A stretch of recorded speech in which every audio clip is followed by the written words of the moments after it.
बिस्मिल्लाहिर्रहमानिर्रहीम, अस्सलाम वालेकुम। आप देख रहे हैं स्पोर्ट्स फ्लिक्स। मैं हूं हमजा शफीक। तो जनाब, ट्राई नेशन सीरीज का फाइनल मैच इस वक्त नेशनल स्टेडियम कराची में खेला जा रहा है। पाकिस्तान वर्सेस न्यूजीलैंड और 203 रन पर पाकिस्तान के 8 खिलाड़ी इस वक्त आउट हो चुके हैं और फ़हीम अशरफ जिन्होंने आज कमबैक किया है, आज प्लेइंग 11 का हिस्सा बने हैं और बहुत सी उम्मीदें उनसे दोनों एंड पर, बॉलिंग एंड पर भी, बैटिंग एंड पर भी। और लेट्स सी वो किस तरह की कारकर्दगी का मुजाहरा करते हैं। इससे पहले बड़े बड़े नाम जिनको कुछ परफॉर्मेंसेस की बेस पर स्क्वाड में ले लिया गया, अभी खुशदिल शाह की मैं बात कर रहा हूँ, जिस तरह की शॉट खेलकर वो आउट हुए हैं, वो एक बहुत बड़ा सवालिया निशान है। ये सारी सूरत पर बात करेंगे। फॉर्मर कैप्टन सलमान भट्ट हमारे साथ वीडियो लिंक के जरिए मौजूद होंगे। मैं ज्वाइन किया आकिब कुरैशी ने, इसके साथ अहमद सईद भी हमारे साथ मौजूद हैं। Welcome to all of you जी।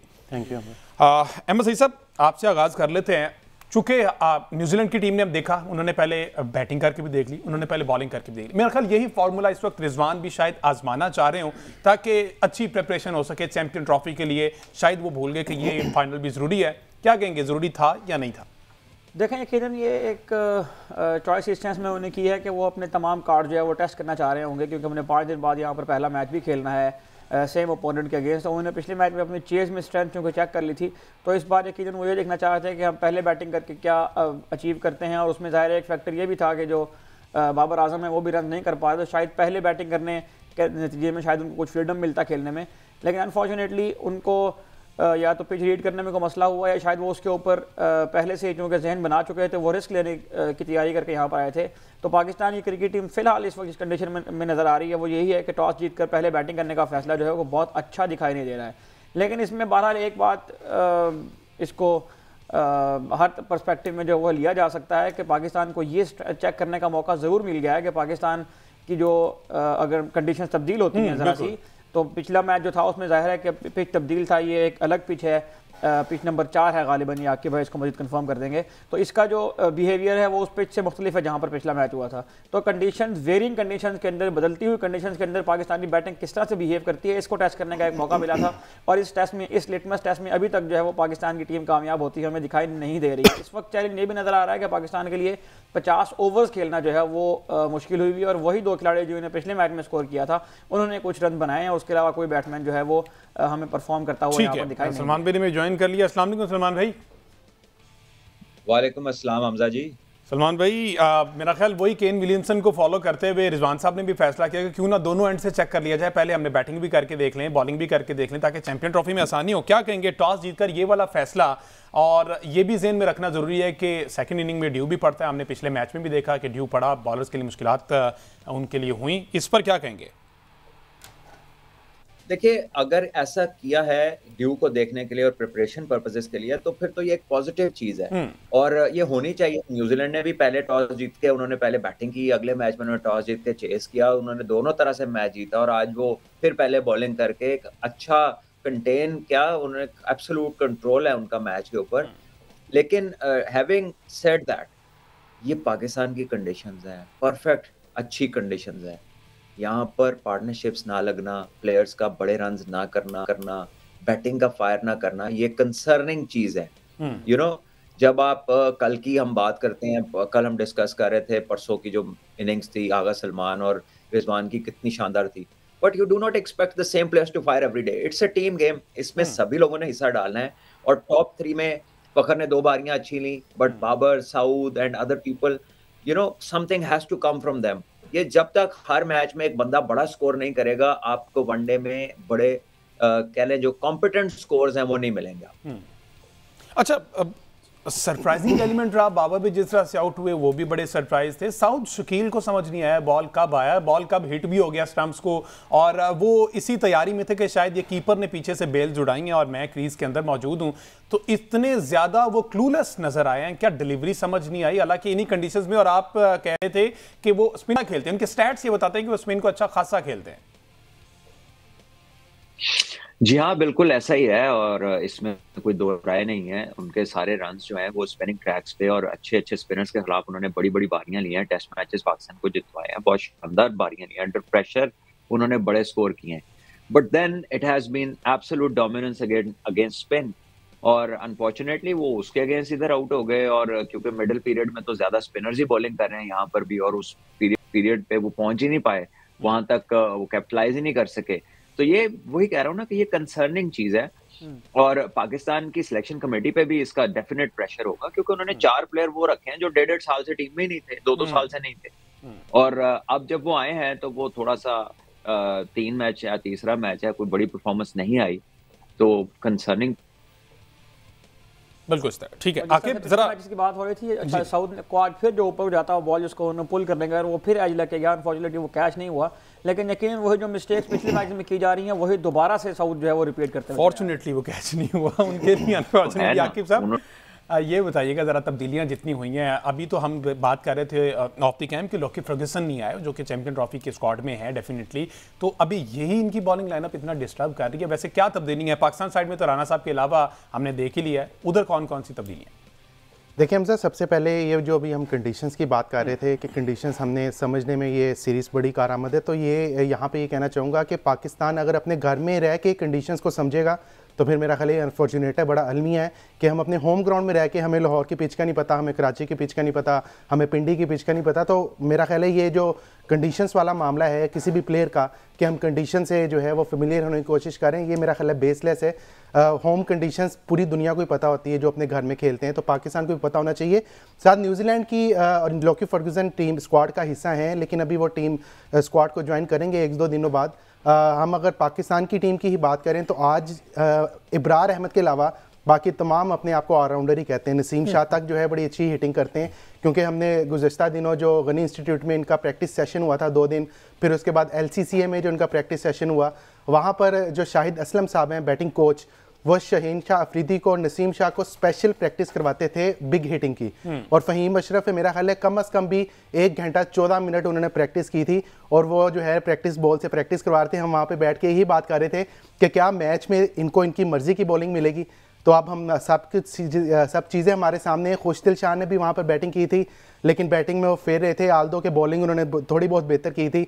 तो ये वो जो 3-4 दिन प्रैक्टिस रही, उसका मेरा ख्याल है ये आज रिजल्ट नज़र आ रहा है कि हमारी पाकिस्तान की टीम कहाँ पे खड़ी, और यही रिजल्ट हमें चैंपियंस ट्रॉफी में भी इससे मिलता जुलता आपको नजर आएगा। अहमद सईद साहब, अगर छोड़ दें उस T20 को, BPL को छोड़ दें, इससे हट के पाकिस्तान के लिए फ़हीम अशरफ ने लास्ट टाइम कब खेला और ODI में आखिर स्टैट्स क्या थे जो वो सिलेक्शन कमेटी का एतमाद बहाल कर रहे हैं? आखिरी मरतबा फ़हीम अशरफ ने पाकिस्तान की नुमाइंदगी पर्थ टेस्ट में की थी 2023 में, और जो वनडे जो फॉर्मेट है खुशदिल शाह के बगैर आपने पूछिए तो खुशदिल शाह जो है इनको बांग्लादेश प्रीमियर लीग में जैसा फ़हीम अशरफ और उस्मान खान इन सारों के साथ जो है वो लाया गया है। आज वो अपना 14वां ODI मैच खेल रहे हैं। और खुशदिल शाह के बारे में हम पहले भी ये बात कर चुके हैं कि उनकी सिवाय एक वो ऑस्ट्रेलिया के खिलाफ जो उन्होंने 17 गेंदों पर 27 रन बनाए थे, उसमें कोई ऐसी इनिंग्स आपको नज़र नहीं आती खुशदिल की जो इस बात को प्रूव करने की। देखें, अगर तो आपने स्टैट्स को क्राइटेरिया बनाना है, नंबर्स को क्राइटेरिया बनाना है, तो जस्टिफाई तो उसकी बुनियाद पर भी ये टीम में नहीं होते। अनफॉर्चुनेटली हमें वो क्राइटेरिया ही अभी तक समझ नहीं आया जिसकी बुनियाद पर ये सिलेक्शन हुई हैं। लेकिन अब चूंकि ये सिलेक्शन हो गई हैं और अब हम उस फेज से गुजर आए हैं कि जब हमें इसमें तब्दीली करने को मौका हमारे पास था और हम उसको तब्दीली करते।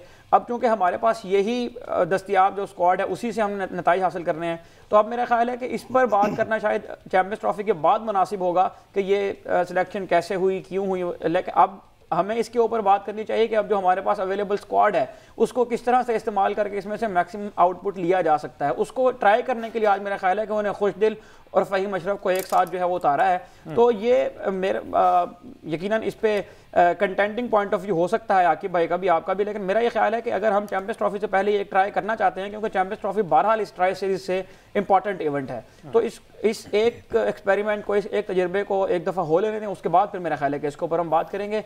फिलहाल ये है कि खुशदिल शाह और फ़हीम अशरफ अब चूंकि बैटिंग में नाकाम हुए हैं, तो हम उम्मीद करते हैं कि ये बॉलिंग में आगे पाकिस्तान के लिए कुछ अच्छा करने को। आकिब, असद शफीक ने एक प्रेस कॉन्फ्रेंस की, ठीक है, उन्होंने बड़ी मुश्किल से डिफेंड किया अपनी सारी सिलेक्शन को, ऑल्दो 2-3 लोग और भी थे, लेकिन इस पॉइंट को वो भी डिफेंड करने में कोई खास से कामयाब हमें दिखाई नहीं दिए कि BPL के परफॉर्मेंस पर खुशदिल को रखना। तो इस बारे कुछ सख्त डेफिनेटली कुछ सवाल तो हुए होंगे। हमजा, काश वो प्रेस कॉन्फ्रेंस करते जब ये ऐलान हुआ था। उन्होंने एक प्रेस रिलीज जारी की थी PCB की तरफ से, उसमें असद शफीक का उन्होंने कोट करके बताया था कि उन्होंने बताया कि खुशदिल शाह को क्यों रखा है। काश वो करते तो यही सबसे पहला उनका सवाल होना था जर्नलिस्ट का, जो जिसने भी कवर करना था वहाँ पे, कि खुशदिल शाह को और फ़हीम अशरफ को किस बेस पे किया। आल्दो ये सवाल जो है फ़हीम से मोहम्मद रिजवान से हुआ था प्रेस कॉन्फ्रेंस के दौरान। उन्होंने कहा था खुशदिल शाह के बारे में कि ये हमारे प्लान का हिस्सा थे, लेकिन माजरत के साथ कोई प्लान नहीं था, ये कहीं प्लान नहीं आया, ये आउट ऑफ द बॉक्स आए हैं, ये पैराशूटर्स आए हैं, सीधी सी बात है। सबको पता है कि ये कहाँ से खुशदिल शाह किधर से आए हैं। और इसकी अब बात ये है कि देखें जो चैंपियंस, ये जो सिलेक्शन कमेटी है, क्या ये सारे जो सारा सिनेरियो बनेगा उसके बाद कोई जिम्मेदारी लेने को तैयार होगा? ये बहुत बड़ा सवाल है, क्योंकि अल्लाह करे ये इतना अच्छा परफॉर्म करें कि उन पे बात ना ही आए। लेकिन सवाल सिर्फ ये है कि व्हाट इफ जिस तरह की परफॉर्मेंस अभी इन 2 मैचेस में ही, और यही कंडीशन यहाँ पे भी होंगी, दुबई भी मिलती जुलती कंडीशन होगी, तो भट्ट साहब मेरा सवाल ये है कि खुशदिल की सिलेक्शन को डिफेंड करना, क्या आप समझते हैं कि सिलेक्शन कमेटी के लिए आसान हो सकता है कि बीपीएल बेस्ड परफॉर्मेंस जो है ना उसको हम चैंपियन ट्रॉफी में ले आए? देखें, ये तो एक खुशदिल से हटके भी ये सवाल है कि क्या आपने वनडे के लिए प्लेयर T20 से पिक करने हैं? क्या आप फॉर्मेट, रेलेवेंट फॉर्मेट को आप मुनासिब नहीं समझते कि रेलेवेंट फॉर्मेट के जो लोग हैं उनको किया जाए सिलेक्ट? और दूसरी बात यह है कि जो आप खुशदिल के बारे में तो हमने ये बताया था कि वजह क्या है कि क्यों वो सूटेबल नहीं लगते, क्योंकि बड़े प्रिडिक्टेबल हैं, मारने ही टांग की तरफ है। आप अभी तक के उनके सारे मैच देख लें, जब से वापस आए हैं मिड विकेट मारते ही आउट हो रहे हैं। बिल्कुल ऐसे। जबकि ये गेंद आज वाला ऑप्शन से कितना बाहर था, सीधा भी मार सकते थे, लेकिन फिर वो उधर ही मारते हुए। तो इतना प्लेयर एक रिस्ट्रिक्टेड जो है वो शो करे स्किल सेट्स को और लगे कि कन्फाइंड है एक ही तरफ, तो उसके लिए फिर इंटरनेशनल टीमों के लिए ज्यादातर चांसेस यही होते हैं कि वो उसको बड़ा चीपली जो है ना वो डिसमिस कर देंगे, और वो ऐसे ही कर रहे हैं। तो अब पाकिस्तान ने मूव तो की होगी, अब हो सकता है वो कह दें जी हमने तो देखा था कि साथ बॉलिंग कर लेता है, तो फिर अगर खाली बॉलिंग ही देखनी थी तो फिर मतलब 2-3 हिटें तो नुमान अली भी मार सकते थे, तो पूरी बॉलिंग वो कर देते आपको, ठीक है। 2-3 छक्के तो साजिद भी मार सकता था, वो पूरी बॉलिंग वो भी कर देता आपको। बट अगेन अब ये सिलेक्टर्स ने बताना है कि एग्जैक्टली वो थॉट क्या थी। हमारे यहाँ होता ही है कि जब चीज लाई जाती है तो कुछ और बताया जाता है, जब उसे निकाला जाता है तो फिर कभी कुछ भी नहीं बताया जाता, कभी कुछ और बताया जाता है। तो अब देखेंगे, अल्लाह पहले तो अल्लाह खैर करे। आज का मैच जो है अभी फ़हीम अशरफ खेल रहे हैं, यही कोई हिट्टे मार दें, कोई 270 तक ये 260 तक चीज को ले जाए, तो अपनी प्रेजेंस जो है उसके अंदर भी वो पॉजिटिविटी ले आए और उसके अंदर भी एक लॉजिक ऐड हो जाएगी कि यार ये देखो इसने कर दिया। उसकी एबिलिटी है, लेकिन एबिलिटी तो शुरू से है, डिलीवरी जो है वो उतनी नहीं है जितनी उनकी होनी चाहिए। टैलेंट सब में नजर आता है, तो हम लोग कोट कर देते हैं लोगों को इनिशियल उनकी अपीयरेंस के ऊपर कि ये जो बंदा ना जी ये रख ले, वो देखे क्या उठ गया और खुशकिस्मत हैं फ़हीम अशरफ। उन्हीं की बात कर रहे थे तो वो कैच दे बैठे हैं, लेकिन अपनी इंक्लूजन को वो समहाउ जस्टिफाई करने में कामयाब, अल्लाह करे वो हो जाएं, और सिलेक्शन कमेटी से भी ये भार जो है ना वो कम होता दिखाई हमें भी दे अहमद सईद साहब। और इसमें अगर इस कंडीशन की बात करें तो मेरा ख्याल हम 8वें 9वें नंबर तक बैटिंग जा रही है हमारी। मैं आपकी इजाज़त से अगर एक सवाल यहाँ पर ले लूँ, ये जो बात हो रही है कि फॉर्मेट से प्लेयर लाने की, इसमें बात साहब ये बताइएगा प्लीज़ कि ये जो आपने बात की है नुमान अली और साजिद खान की, उनके बारे में ज़ाहिर है ये कहा जाता है कि वो रेड बॉल स्पेशलिस्ट है। तो ये एक तो ये रेड बॉल स्पेशलिस्ट और वाइट बॉल स्पेशलिस्ट का क्राइटेरिया क्या है, ये कौन डिसाइड करेगा?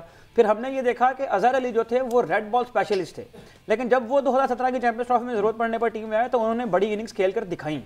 तो वो कौन सी ऐसी क्वालिटीज़ होती हैं जो रेड बॉल से वाइट बॉल में आके बंदा आए तो वो परफॉर्म कर जाता है, लेकिन अगर आपने टीम में नहीं रखना तो फिर आप ये डिस्टिंक्शन लगा देते हैं कि ये रेड बॉल स्पेशलिस्ट है और ये वाइट बॉल स्पेशलिस्ट है? देखिए, एक होती है चीज़ विजन, आपके जो सिलेक्टर हैं वो क्या सोचते हैं एक बंदे के बारे में। उनको लगता है कि यार ये शायद उस तरफ ना चल पड़े, इस तरफ चलता है, इधर के लिए अच्छा उधर के लिए अच्छा नहीं है। जो भी इन्होंने सोचा वो तो यही बता सकते हैं, लेकिन मेरे ख्याल में जो बड़ा फॉर्मेट होता है उससे हमेशा छोटे की ट्रांजिशन जो है वो ईजियर होती है, स्पेशली वनडे की। अगर आप 4 डे से आ रहे हैं, ठीक है, T20 में तो एक आपको कह लेंगे एक स्पेसिफिक स्किल सेट चाहिए कि छक्का मारना आना चाहिए, खुला आपके बड़े शॉट्स आपके पास होने चाहिए। लेकिन वनडे क्रिकेट बड़ी वर्सेटाइल क्रिकेट है, वो स्टे भी मांगती है, वो टेक्निक भी मांगती है, वो आपकी सिंगलें स्ट्राइक रोटेशन भी मांगती है, वो बिग हिटिंग भी मांगती है, ठीक है। तो इसमें जो स्किल सेट्स रिक्वायर्ड है वो T20 से बहुत ज्यादा है, ठीक है। और यहाँ पर बैटर्स को जल्दी भी नहीं होती उतनी जितनी T20 में होती है, तो वो अफरा तफरी में आउट नहीं होते। तो इधर नकम्मा बॉलर पकड़ा जाता है और 19-20 बॉलर T20 में चल जाता है, इधर नहीं चलता। तो ये फर्क है बड़े फॉर्मेट्स के और छोटे फॉर्मेट्स के, जिनको हम सीरियसली नहीं लेते और फिर बाद में हम उनके खुमियाजे भी भुगतते हैं। तब जरूरत पड़ी थी क्योंकि इंग्लैंड में चैंपियंस ट्रॉफी थी, तो आपको चाहिए था एक प्रॉपर ओपनर, तो आप अजहर को ले गए, ठीक है। और यहाँ पे अब आपने प्रॉपर ओपनर की तरफ से मूवी साइड पे कर ली, तो मतलब it is their call, they have to answer for it. ठीक है जी, एक ब्रेक लेते हैं जी। 228 पे आउट हो चुके हैं, 2 ओवर रहते हैं। लेट्स सी कितना टारगेट सेट करने में पाकिस्तान टीम कामयाब हो सकती है। एक ब्रेक के बाद जी स्टे विद अस।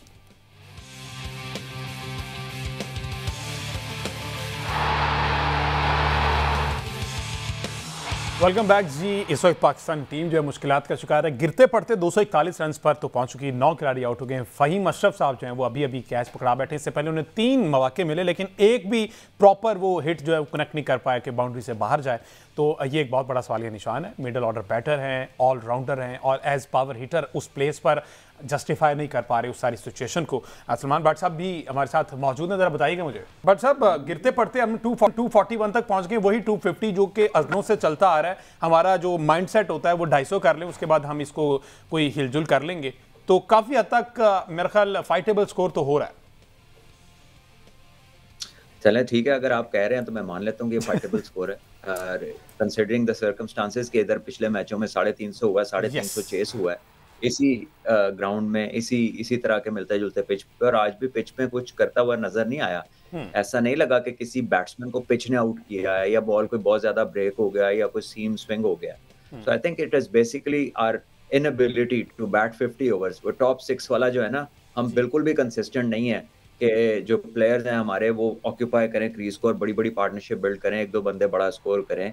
वो वाली चीज हमारी फ्रीक्वेंट इनफ नहीं है, जितना होना चाहिए उतना नहीं है, और इसी वजह से हम मार खाते हैं। और इसी की दलील एक ये स्टैट है कि हमारे प्लेयर्स सबसे ज्यादा ऑल आउट होते हैं दुनिया में लिमिटेड ओवर्स में, चाहे 50 ओवर का हो चाहे 20 ओवर का हो। तो उस चीज को, और फिर जब हमें इतना पता है, ब्लेटेंटली सारी दुनिया को पता है हमारे अलावा भी कि ऐसा होता है, फिर भी हम स्पेशलिस्ट पे नहीं जाते, फिर भी हम ओपनिंग जैसे स्लॉट को वनरेबल छोड़ते हैं, फिर भी हम मेजर टूर्नामेंट में लोगों के कमबैक्स कराते हैं। तो देन आई थिंक अब अगर कुछ अदरवाइज हो जाए तो मेरा ख्याल है गुड लक है, नहीं तो जो हो रहा है ये तो ऑन कार्ड्स ही है। और अभी इन्होंने 2 कैच टीम पे छोड़े हैं। हाँ, ये देखे 242 पे ऑल आउट हो गए हैं और 50 ओवर भी पूरे नहीं हुए। को अपने देख रहे हैं, बैट की तरफ क्यों देख रहे हैं, अपने ऊपर वाले प्लेयरों की तरफ देखें। मेरा की कसूर है? सो द पॉइंट इज कि this is something that they need to work at, और इसके बगैर बात बनेगी नहीं। हो सकता है आप कोई बड़ी शानदार बॉलिंग कर दें, कोई मिरेकुलस परफॉर्मेंस आ जाए तो इसमें आप फाइट कर लें या मैच जीत जाए, लेकिन ये परसेंटेज क्रिकेट नहीं है। ये आपको 10 में से जो है ना 9 मैच जो है ना आप हारेंगे अगर इस तरह की आपकी बैटिंग रही। अच्छा भट्ट साहब, अगर इसको कंसीडर किया जाए एक्सपेरिमेंटल है जी, हमने कुछ तब्दीलियां भी करके देखी। हमने हसनैन को बाहर किया, हमने बैटिंग 8वें 9वें नंबर तक लेके देख ली, हमने 2 फास्ट बॉलर चले, तीसरा साथ फ़हीम है। ये कुछ चीज़ें एक्सपेरिमेंट की हैं अहेड ऑफ चैंपियंस ट्रॉफी। तो उस पर्सपेक्टिव से देखा जाए तो अभी अगर बैटिंग की बात की जाए पहली इनिंग्स में, तो कुछ पाकिस्तान ने गेन किया है, कुछ सीखा है, कुछ समझ में आया? ये तो वही बता सकते हैं। एक्सपेरिमेंट तो ये होता कि हसनैन रिदम में नहीं थे। हसनैन 140 प्लस का बॉलर है, उसका एक मैच बुरा गया तो आप उसमें ट्रस्ट शो करते कि हम आपको ही खिला रहे हैं, चलो भाई बेहतर करो चैंपियन ट्रॉफी से पहले। आपने तो उसको बाहर कर दिया। अब मुझे बताएं वो कॉन्फिडेंस किधर गेन करे, बाहर डगआउट के अंदर या ग्राउंड के अंदर हो सकता है। फ़हीम अंदर आ गए हैं, बैटिंग हमने देख ली है, 20 स्कोर किया, 2 कैच उड़ा के, अगर बॉलिंग भी अच्छी नहीं करते फिर मुझे बताएं टॉस करके खिलाएंगे कि अब किसको खिलाएं मैच में? जो जीत गया टॉस वो खेलेगा। So the people that you need to inject, उनको कॉन्फिडेंस देना आपने, ठीक है? ये एक्सपेरिमेंटेशन का टाइम नहीं है। You should know your lines कि किस कॉम्बिनेशन के साथ जाना है। व्हाट इफ अगर हारिस नहीं है, व्हाट इफ अगर हसनैन नहीं है, ठीक है? स्पिनर भी हमारे पास एक है। So all this adds up to a lot of questions जो कि अभी तक जिनके जवाबात नहीं मिले। बहरहाल देखते हैं क्या होता है फाइनल में, उसके बाद इसको डिस्कस करेंगे। आकिब साहब, अभी सलमान ने हारिस की बात की, क्या अपडेट है वैसे हारिस की? फुली फिट है हमजा? उनकी रिकवरी चल रही है, लेकिन इंशाल्लाह वो 19 फरवरी का मैच पाकिस्तान के लिए खेलेंगे। क्रिकेट बोर्ड के जो सोर्सेज तो ये बता रहे हैं कि उनका रिकवरी चल रही है और ठीक हैं, अच्छे हैं। और हारिस की हमें ज़रूरत है, क्योंकि जिस तरह प्रैक्टिस सेशन में उन्होंने लंबे स्पेल्स किए जो उन्होंने गनी इंस्टीट्यूट में किया था, फिर LCCA में, तो शाहीन शाह अफरीदी और हारिस रऊफ ये 2 खिलाड़ी थे जिन्होंने 8-8 आवर्स के स्पेल किए थे। आल्दो के नसीम शाह ने जो है वो 6 आवर्स का स्पेल किया था, लेकिन नसीम शाह और हारिस रऊफ ने, शाहीन शाह अफरीदी और हारिस रऊफ ने 8-8 आवर्स के स्पेल किए थे, और उसके बाद भी वो ऐसा लग रहा था कि काफ़ी हद तक फिट हैं। तो एक फ़िट हारिस रऊफ हमें चाहिए। और इंशाल्लाह 19 फरवरी के मैच में हारिस रऊफ भी हमें दस्तयाब होंगे, तो फिर हमें कुछ आपको चेंजेस भी देखने को मिल सकती हैं। मे बी फ़हीम अशरफ को बाहर बिठा दिया जाए, अगर वो इस मैच में बॉलिंग नहीं कर पाते तो मेरा ख्याल एक्सपेरिमेंट एक उनका फेल होगा और फिर हारिस रऊफ जो है प्लेइंग 11 का हिस्सा बनेंगे। अच्छा अहमद सईद साहब, जिस कंटिन्यूटी से इस वक्त न्यूजीलैंड की टीम जा रही है, उसने पिछले 2 मैचेस जीते और अभी जो टारगेट है, अगर बाकी मैचेस को देखा जाए 300 साढ़े 300 से ऊपर स्कोर उन्होंने डिफेंड भी किया, उन्होंने चेज भी किया है, तो जिस कंटिन्यूटी से जा रहे हैं तो इनके लिए तो बड़ी आसानी होने वाली है। कंडीशंस को वो समझ गए, लाहौर में भी खेल लिया, कराची में भी खेल लिया, अगर उन्हें जाना पड़ता है दुबई तो वहाँ पे भी कोई ऐसी कारनामा। लेकिन इस वक्त तो ये लग रहा है कि जो कंडीशन को समझने की बात है ना, न्यूजीलैंड ने पाकिस्तान में काफ़ी क्रिकेट खेली है पिछले 2 सालों में, और न्यूजीलैंड के अगर काउंट करना शुरू करूँ तो मेरा ख्याल है कि न्यूजीलैंड खिलाड़ियों ने पाकिस्तान में ज़्यादा मैच खेलेंगे, क्योंकि हमारे प्लेयर तो फर्स्ट क्लास खेलते कौन नहीं है। तो जब फर्स्ट क्लास नहीं खेलेंगे तो फिर ये पिचें कैसे समझ में आएंगी। जाहिर है ये बात ठीक है आकिब भाई की कि अगर अपने होम में ही हमने ये समझना है कंडीशन को, लेकिन कंडीशन को समझना तो खेल गई है और वो खेलना हमने फर्स्ट क्लास क्रिकेट में आकर खेलना है, क्योंकि इंटरनेशनल मैचेस तो यहाँ हुए कोई नहीं कराची में तवील अरसे से। तो न्यूजीलैंड की टीम जो है वो जिस तरह से कंफर्टेबल नज़र आ रही है, लाहौर में हो या नेशनल स्टेडियम कराची में हो, ये उनकी जानिब से एक स्टेटमेंट है कि बड़े इवेंट की तैयारी किस तरह की जाती है और बड़े इवेंट्स में किस माइंडसेट के साथ आया जाता है। और न्यूजीलैंड की टीम हमें आम तौर पर बड़े इवेंट्स के जो इब्तदाई मरहले होते हैं उनमें कंफर्टेबल नजर आती है। गो कि उनकी भी टीम में बेन सीयर्स इंजर्ड हो गए हैं, लॉकी फर्गूसन अभी तक नहीं आए हैं, मैट हेनरी को उन्होंने आज रेस्ट दिया है, उसके बावजूद भी उन्होंने होम टीम को 242 रन पर आउट कर दिया है। तो पाकिस्तानी टीम की शॉर्ट कमिंग्स यकीन उनका तस्करा हमने किया है, लेकिन न्यूजीलैंड की भी यहाँ दाद देनी होगी जो तैयारियां उन्होंने की हैं, जो उनका बिल्डअप है मेगा इवेंट के लिए, तो यकीन न्यूजीलैंड जो है वो खतरा हो सकता है 19 तारीख में। अच्छा बट साहब, मिचेल सेंटनर जो हैं कप्तान, 10 ओवर 20 रन और 2 विकेटें, ठीक है, ये एक अब बहुत बड़ी हमारे लिए अलार्मिंग सिचुएशन है। ऑन द अदर हैंड हमारे अब्रार जो हैं मिस्ट्री स्पिनर, वो कुछ कारकर्दगी उस तरह, अगर वो विकेट लेते हैं तो स्कोर बहुत ज़्यादा लीक करते हैं, तो ये कोई कुलिया हो सकता है जो सेंटनर कर रहे हैं और हम नहीं कर पा रहे। सेंटनर एक स्पेशलिस्ट स्पिनर है और सेंटनर का एक्सपीरियंस बहुत ज़्यादा है। सेंटनर तमाम कंडीशंस में न्यूजीलैंड को रिप्रेजेंट करता है। ही इज़ नॉट पर्सन जिसको आप कहेंगे इधर इस्तेमाल करना तो इधर नहीं करना। He is full fledge spinner है, वो उसको पता है कि जहाँ जहाँ के मैंने जो एडजस्टमेंट करनी है वो करता है।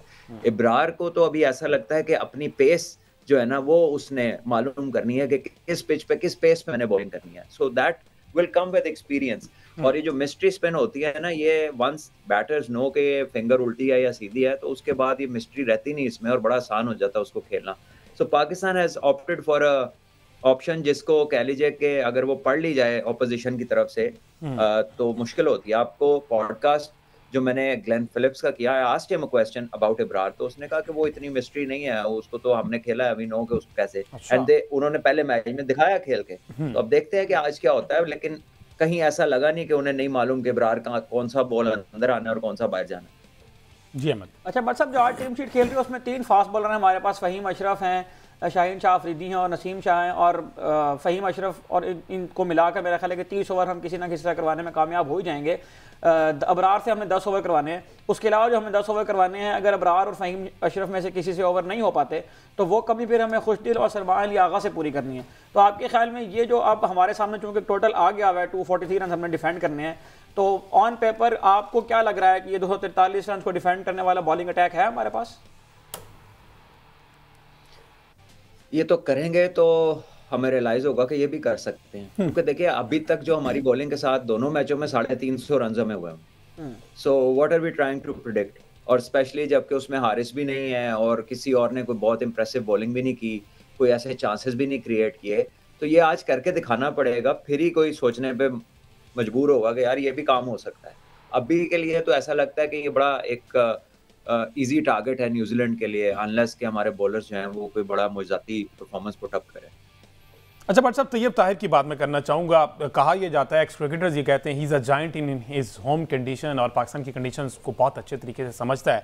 आज उन्होंने इनिंग्स तो खेली 33 पे 38 रन की इनिंग्स, लेकिन जो ऑर्डर जहाँ पर उन्हें मिला हुआ, जो प्लेसमेंट मिली हुई है एक इनिंग को बिल्ड करना, वहाँ पर वो नाकाम दिखाई दी, और जिस तरह का वो शॉट खेल कर आउट हुए हैं ये भी एक बहुत बड़ा क्वेश्चन मार्क है। देखिए ये जो इनिंग्स की कंस्ट्रक्शन है ना, इसमें आपको कह लें कि एडजस्टमेंट करनी पड़ती है। You can not go with the flow in an ODI match.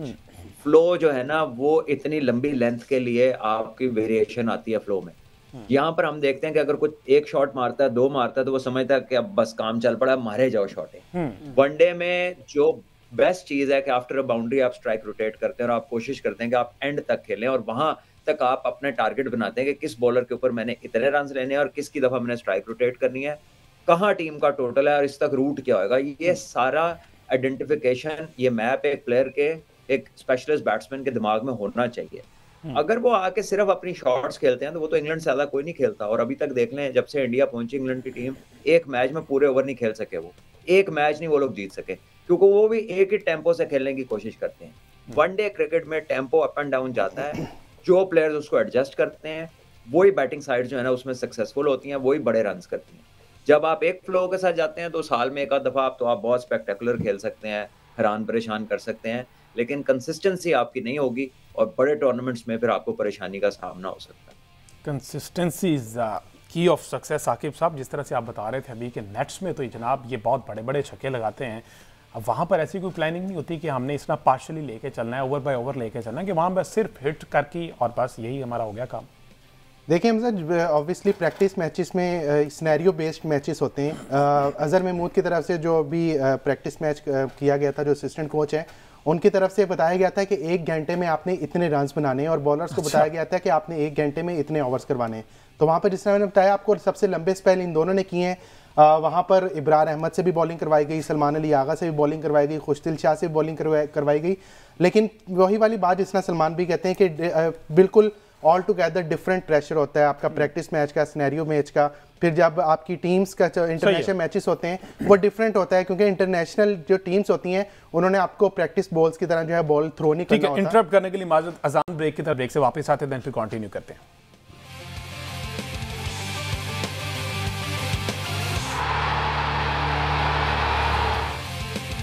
जनाब, Pakistan versus New Zealand final match चल रहा है। 243 रन का जो टारगेट दे दिया गया पाकिस्तान टीम की जानिब से, जो कि अपेरेंटली ऐसा लग रहा है कि ये पीस ऑफ केक साबित होगा न्यूजीलैंड की। लेट्स सी हमारी बॉलिंग किस तरह से काम करती है। आकिब कुरैशी साहब, बॉलिंग से याद आया, प्रैक्टिस मैच भी तो चल रहा था मेरे ख्याल कजाफी में। अफगानिस्तान की टीम, पहले तो ये बताए ना, सिर्फ अभी अफगानिस्तान की टीम पाकिस्तान में मौजूद है, साउथ अफ्रीका न्यूजीलैंड के अलावा, और दीगर टीम्स अभी 2 और नहीं, 19 गालिबन इंग्लैंड की डेट है, ये जरा कंफर्म कर दें। हमजा, अफगानिस्तान की टीम जो है वो परसों पहुंची थी लाहौर में, उसको सख्त सिक्योरिटी के जो है वो अपने होटल पहुंचाया गया था, जिसके बाद गुज़श्ता रोज़ उन्होंने LCCA में प्रैक्टिस की। तकरीबन 4 से 5 घंटे उन्होंने प्रैक्टिस की थी। वहाँ पे आल्दो के मीडिया अलाउ नहीं था, लेकिन अफगानिस्तान क्रिकेट बोर्ड की तरफ से कुछ हमें विजुअल्स जो है वो दिए गए थे। तो उसमें 3 से 4 घंटे प्रैक्टिस की। वहाँ पर जो तमाम इनके बल्लेबाज हैं, स्पेशली रहमानुल्लाह गुरबाज और सदीकुल्लाह अतल, उन्होंने तकरीबन 2 घंटे जो है वहाँ पर प्रैक्टिस की, लंबी बारी लगाई उन्होंने। और आज इस वक्त जो है कजाफी स्टेडियम में पाकिस्तान शहीन्स का मुकाबला जो है वो अफगानिस्तान के साथ जा रहा है प्रैक्टिस मैच में, और पाकिस्तान शहीन्स की कप्तानी शादाब खान कर रहे हैं। और यहाँ पर जो है हमारे सोर्सेज ने ये बताया, आल्दो के हम वहाँ पे मीडिया नहीं अलाउ, लेकिन हमारे सोर्सेज ने बताया कि रहमानुल्लाह गुरबाज जो है वो पहली बॉल पर आउट हो गए। और दूसरा, कजाफी स्टेडियम की सराउंडिंग्स अब जो है वो फुल ICC का एक जो इवेंट होता है उसका माहौल पेश कर रही है।